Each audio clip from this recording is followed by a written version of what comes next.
Hello, my name is Wesly Feuquay, and it is my pleasure today to be here with my mentor and teacher and friend, Vladimir Stojakovic.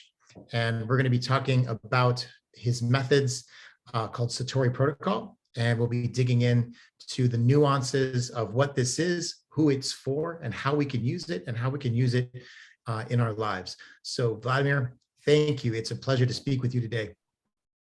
Thank you, Wesly. Yeah, good. Please tell us a little bit about yourself and something you'd like us to know. So in short, I have been practicing spiritual technology for more than 30 years on all levels. I worked as a processor, as a trainer of trainers, and now I also teach trainers of trainers, which is the highest level. Also, I have written 3 books and developed 2 spiritual systems of my own, Integra Protocol and Satori Protocol. Very good. Thank you. Excellent. So let's talk about Satori Protocol. Tell me, what is this? And tell us something about it. It's probably the best to start from what differentiates Satori protocol from other methods. There are 2 differences, 2 most important differences.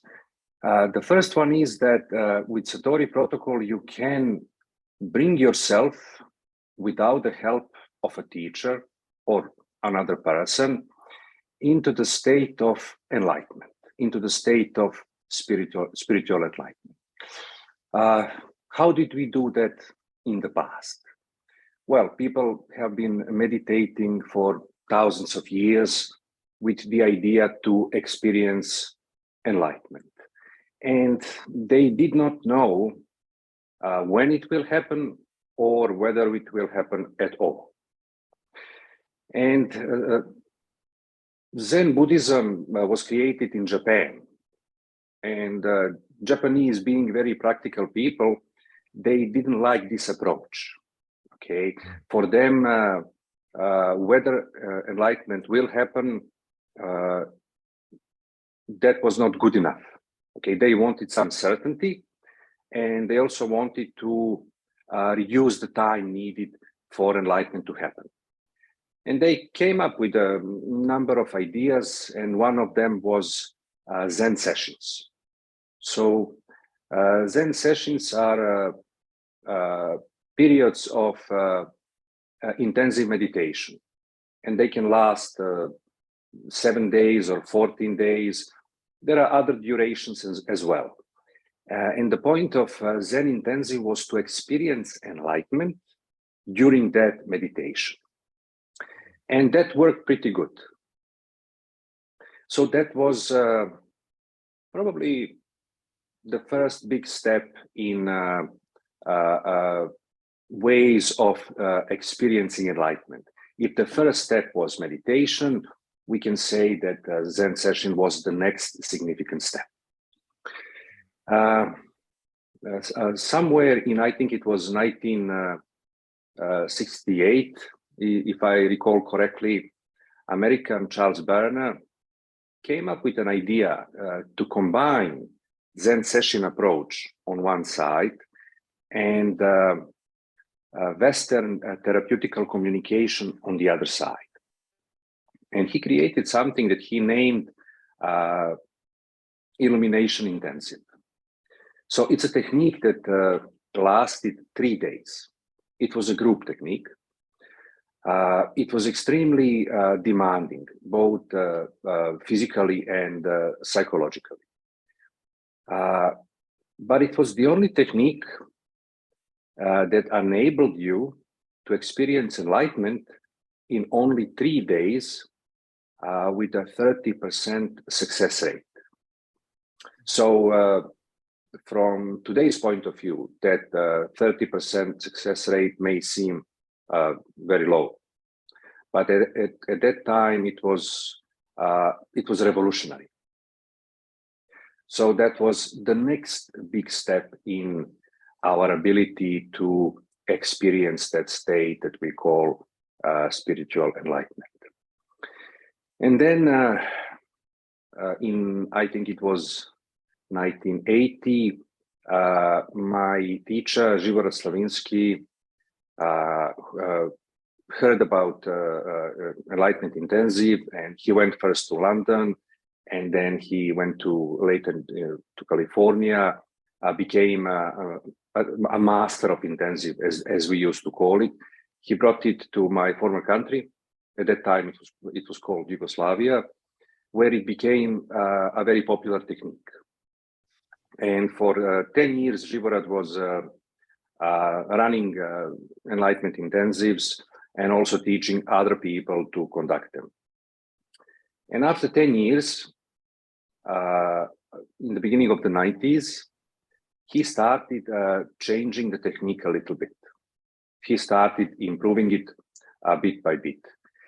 And then around the year 2000, he came up with his final version, so created a new version of intensive, which he named Gnostic Intensive with Alternating Technique. And that was another big step forward. So what changed? Well, various things changed. For example, the duration was not 3 days anymore. It was just half a day.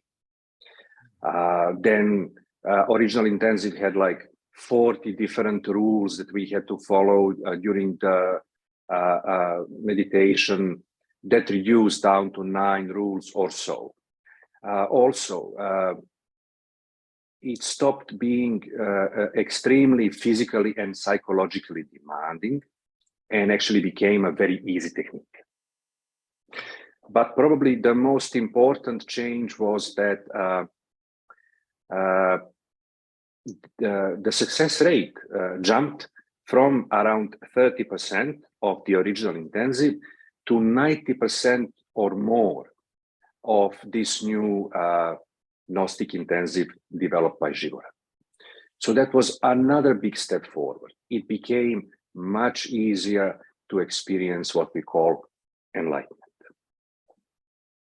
However, it was still a group technique. So the original intensive was a group technique, and the Gnostic intensive was also a group technique. And many participants kept asking, well, can we do this outside of a group? Can we do this one-on-one? It was not possible in the beginning, but then Živorad kept experimenting and testing his ideas. And I think it was around 2006 when he came up with individual Gnostic intensive. From that moment, we did not need the group anymore. 2 persons were enough, 1 experienced person to lead another, and they would be able to bring the client into the state of enlightenment. And that was another big step forward. However, what was still not possible is to do it on yourself.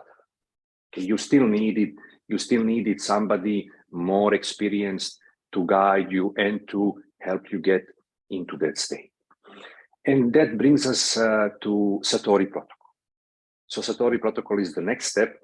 It is the first technique with which you can lead yourself into the state of enlightenment without the help of another person. So after completing a seminar that lasts just 2 days, you can do it. Actually, you can do it even after the first day. At the end of my seminar, at the end of the first day, I give my participants a homework to do a solo process at home before we meet on the second day, and they successfully do it. So that's the first aspect of Satori protocol that makes it very different from its predecessors. And everybody can do it, even people without any experience, without any previous spiritual experience or knowledge. When they complete the seminar, they can do it. I think that's quite groundbreaking. Also, the other aspect of Satori protocol is this. In the past, we had 2 types of methods. So one group was intensives that I already talked about, group intensive and individual intensive. And the purpose was to experience enlightenment. But intensives could not release emotional problems. And then we had another group of techniques like PEAT and aspectics and integral protocol and so on.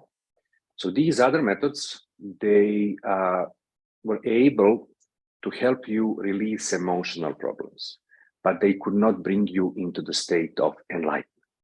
So it was either or. If you want enlightenment, you do Gnostic intensives. If you want to release your emotional problems, you do these other methods like PEAT, aspectics, and so on. But what happens with Satori protocol now, with methods 3 and 4 of Satori protocol, these two approaches are integrated into one. So now you can start from an emotional problem, release that emotional problem, but also end the process in the state of enlightenment. So it's not either or now for the first time, that's now integrated into one. Again, start from an emotional problem, release it like you would with PEAT, for example, but at the same time, you will end up in the state of enlightenment, which you couldn't do in one process before. So that's the second important aspect of Satori protocol that differentiates it from the other methods. So we can say that spiritual technology had three important aspects. It was reaching enlightenment, the first one, and then the second one was releasing emotional problems. And then the third one was integrating polarities. Now, all three aspects are basically integrated into this one system, which is called Satori protocol. Excellent. Thank you. Thank you. So lots of talk about enlightenment. Tell me what enlightenment is. Well, we can say that enlightenment is our natural state, which is covered by layers of suppressed thoughts and emotions and identities. And this total sum of these suppressed thoughts and emotions and identities, we often call the ego. Okay. And we can even say that we have two selves, one being the true self, and the other one being the false self, which we often call the ego. When we somehow manage to experience our true self, despite having the ego, that's called enlightenment. Normally, when we focus into ourselves to experience who we are, we normally experience the ego, because ego covers our true being. But again, when we somehow manage to experience our true being, who we really are, despite having the ego, that is what we call enlightenment. And we can say that there are two types of enlightenment, temporary and permanent. When we experience who we are, our true self, while still having the ego, we can call that temporary enlightenment. And that's the kind of enlightenment that we can reach with Satori protocol in one process. So one Satori protocol process lasts about 10-20 minutes, depending on the person, with some people even shorter. And of course, there is no method at this stage that can bring us into the state of permanent enlightenment in 10 to 20 minutes. Okay. So what we experience with Satori protocol is temporary enlightenment, and permanent enlightenment is when we completely release the ego, when we don't have the ego anymore, and we continuously experience who we really are. So with temporary enlightenment, you do the process, you experience your true nature, but then the ego comes back and you do it again and again. And that's how you accelerate your evolution towards permanent enlightenment. But with permanent enlightenment, once it's done, we continuously experience who we really are. Thank you. Good. So you obviously said that enlightenment is our natural state. So why are not we then in this state of enlightenment? Well, okay. We are not in the state of enlightenment because, as I said before, we have this thing that we call the ego. Okay. So what is the ego? Why do we have it? Very often, spiritual seekers consider the ego as some kind of punishment or some kind of bad luck or something like that. But that's not how it is. The ego itself is what I call an evolutionary, an instrument of evolution, and it has a purpose. Its purpose is for us to become self-aware. So maybe we should differentiate two things here. One is consciousness and the other is awareness. So consciousness is what we really are. And awareness is a property of consciousness. Maybe it would be easiest to understand on the example of a baby and an adult person. Okay, so both baby and an adult person, they are consciousness, but there is a difference. A baby doesn't have self-awareness.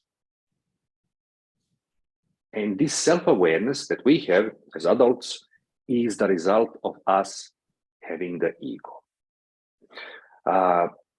They say that a baby lives in the state of oneness, but because it doesn't have self-awareness, it's not aware of oneness. It's not aware of itself.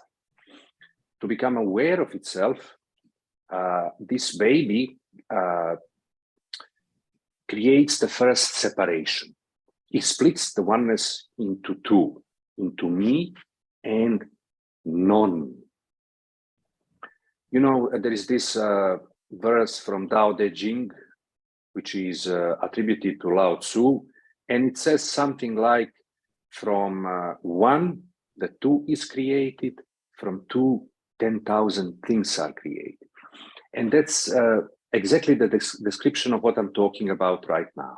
So there is oneness in the beginning, one, and then the first separation is created to me and everything else. And then both on the me side and everything else side, many impressions of them accumulate. And that's those 10,000 things. So what happens is, on the me side, the baby creates various identities. Me body, me energy, me consciousness, me good baby, me this, me that, various other identities. Identities are impressions of the self. And then on the other side, non-me side, this baby creates various impressions about the rest of the existence, about the parents, about life, and so on and so on.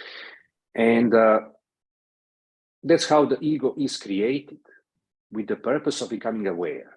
Now, this baby can perceive these impressions of the self and become aware through perceiving impressions of the self and through perceiving interactions of the self and the rest of the world. Awareness is developed. They say, I think scientists say that a toddler, only when they are 2 years old, they start to realize that when they look themselves in the mirror, they realize that it's me, not someone else. Okay, so it takes time for this self-awareness to develop. And then once we become adults, once this self-awareness is fully developed, at a certain point, we don't need the ego anymore. But we cannot just get rid of it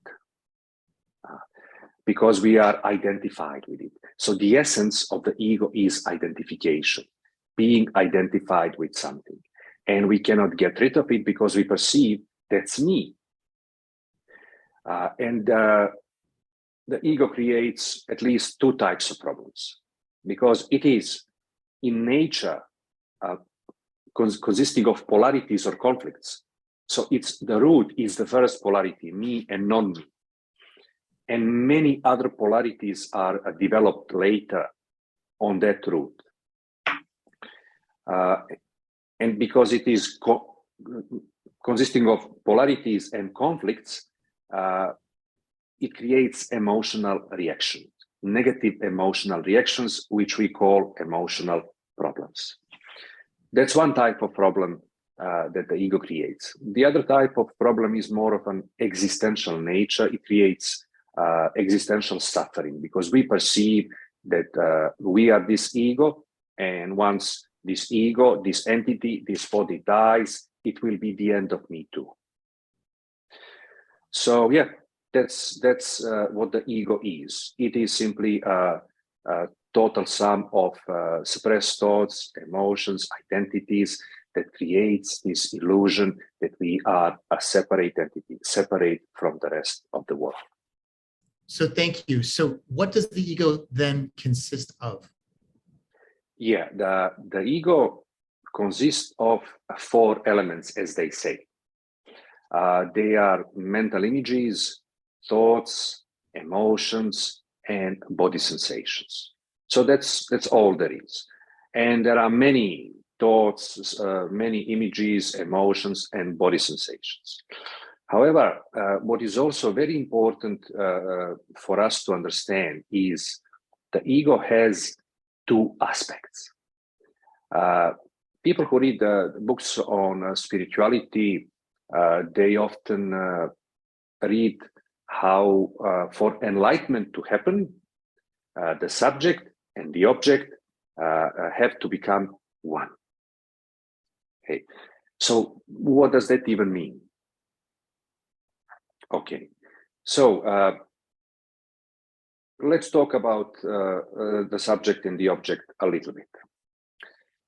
In spirituality, when we say the object, we don't think just physical objects. An object is anything that I am aware of. It can be a physical object. If I think about my car, that's an object. It can be another human being. If I think about my daughter, she is an object at the moment. It can be some concept like freedom. If I think about freedom, that's an object. So what happens with these objects? I'll give you one example. Imagine a small child that doesn't know anything about money. And he sees parents doing something with money, with some colorful pieces of paper, and he asks, what is that? And they say, yep, it's money. They explain what money is. So this is the first time that this child creates some impressions about money. And sometime later, maybe he sees his parents talking, being worried about something is not okay. So he approaches and he asks what's happening, and they explain they don't have enough money.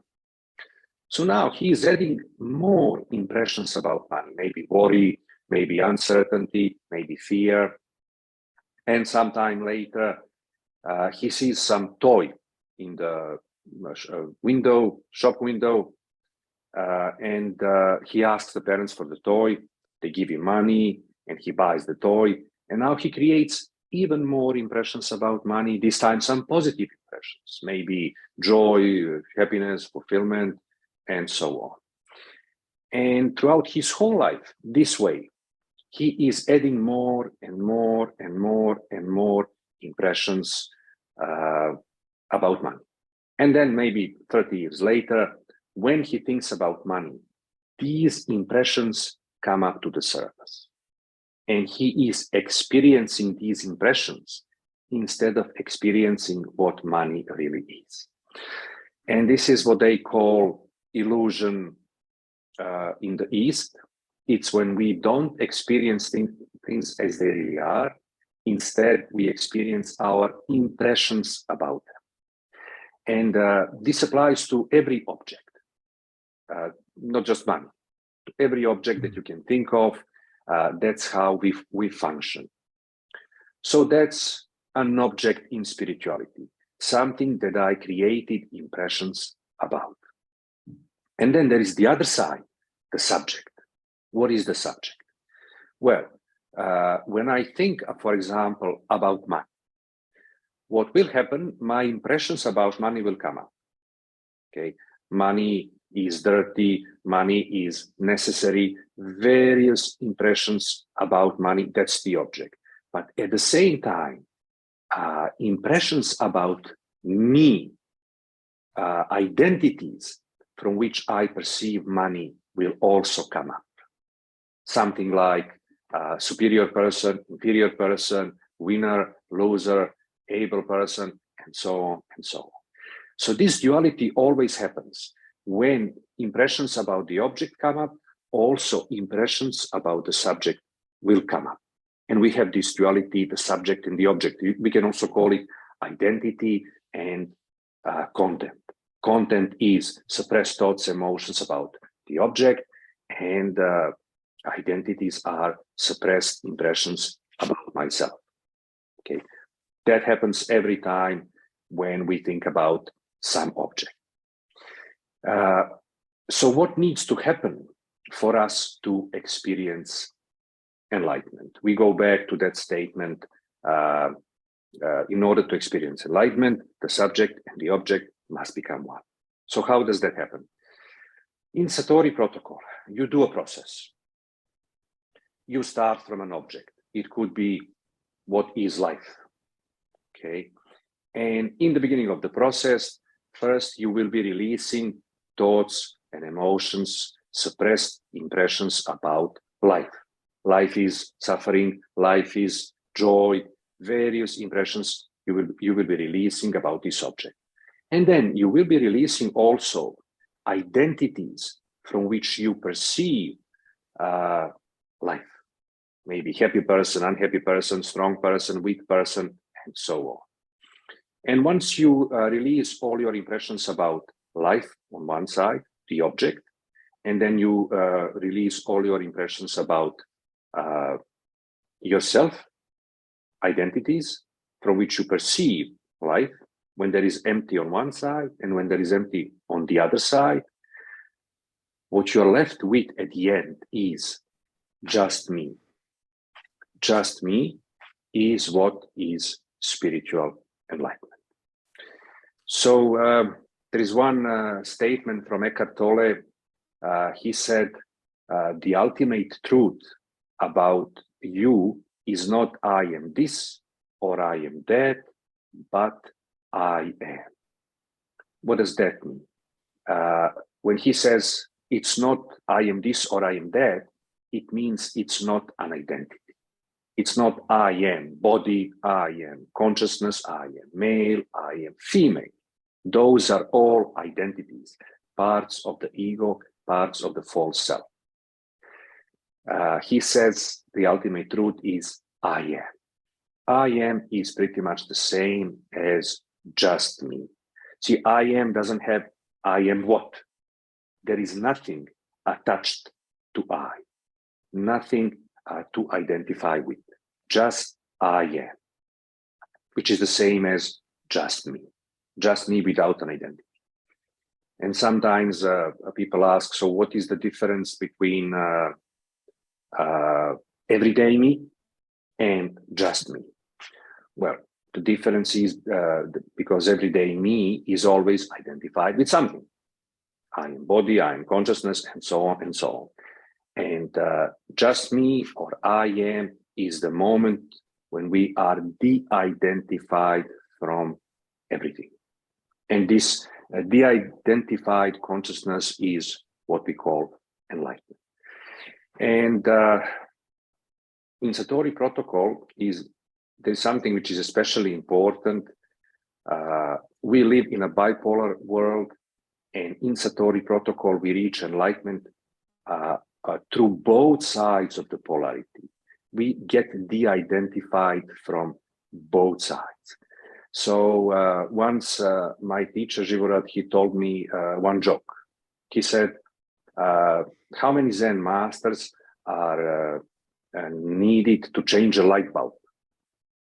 And the answer is one which is enlightened, one which is non-enlightened, and one which is neither enlightened nor unenlightened. So this last one is de-identified from both sides. And that's where we get with Satori protocol. Okay. Thank you. So I feel like I understand very much now the part about enlightenment. So we talk about the release of emotional problems. What is this release of emotional problem? Yeah, well, that's the more practical side of Satori protocol. So first of all, what are emotional problems? They are our negative states and reactions, okay? And that's what they are. Why am I saying this? Because there are often incorrect, unrealistic expectations from these methods. And it's important to understand what these methods can and cannot do. What are the limitations? So let's just say a few words about unrealistic expectations. So there are three most common unrealistic expectations that I identified in my work. One is when people expect their circumstances of life to change because they are doing Satori protocol and similar methods. For example, let's say that I don't have enough money. What I can do with Satori protocol, I can release my negative states about not having money, whether that's insecurity, fear, anxiety. I can get rid of those negative states, but that doesn't change my financial situation.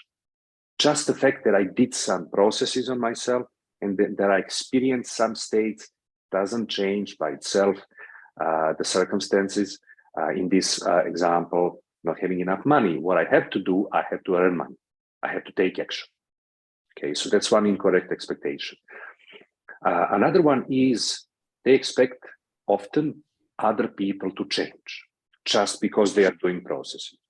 Like one of my clients said, since I'm doing these methods, I feel much better, but my husband is still very mean to me. So obviously there was an unrealistic expectation that by myself doing the process, the other person will change. No, the other person will stay the same. We can change how the behavior of other person affects me. Maybe I'm angry, maybe I'm hurt, maybe I'm sad. I can release that, but that doesn't affect the other person. And the last one of these incorrect expectations is people expect physical illnesses to be cured. Okay, we are not dealing with physical illnesses here. Okay, we are dealing with something that we call mental and emotional charge, which is suppressed thoughts and emotions and identities, and we release that, but we don't cure physical illness. Also, you know, we can change how we feel about being sick. And that's not a small thing. We can change. And then when we change how we feel, we don't have these feelings of overwhelm, sadness, self-pity, all that. We can accept and we can maybe focus into doing what we can about this illness. But the processes cannot change or cure physical illnesses. So those are the three expectations. So going back to what problems are, the problems are negative states and reactions, and they are always triggered by something. It's not that they come up by themselves, and there are internal and external triggers. And for people to understand this better, I classify them in 4 categories. They are negative experiences, problems, goals, and beliefs. Negative experiences, it doesn't matter when it happened. Maybe it happened 3 days ago or 3 hours ago or 30 years ago. It doesn't really matter. When I remember it, when I think about it, if I feel bad, if I have a negative reaction, it means that this experience is a trigger. So what I can do with these methods, I can release that negative reaction. So I can think about that experience without a negative reaction. So that's one trigger. Then another trigger is problems. Problems we consider situations that repeat itself. For example, let's say tension in the presence of unknown people.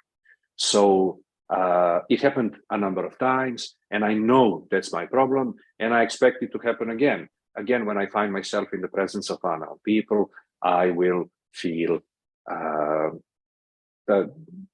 tension. Okay, so this is what we can do. We can release this problem. The idea is to release the problem. So next time you find yourself in that situation, you don't feel this tension. And then another trigger is goals. People talk about goals a lot. They talk, for example, for centuries, they talk about willpower. Willpower is probably a good short-term strategy, but it's not a good long-term strategy. You don't really want to live like that, in that kind of tension your whole life. Or people talk about motivation. Motivation is just an emotion. You don't want to rely on an emotion to be able to do something. Okay, you don't want to work on your goals just when you feel good. You want to work on your goals all the time. So what we can do about goals is to target our negative reactions. So we have negative reactions to our goals. Okay, for example, I want to exercise, but I feel resistance. I want to write a book, but I feel insecure. And because we have these negative reactions, we don't take action. We don't work on our goals. When I think about writing my book, I feel, this negative reaction, and I don't want to face this negative reaction, and then I delay and procrastinate.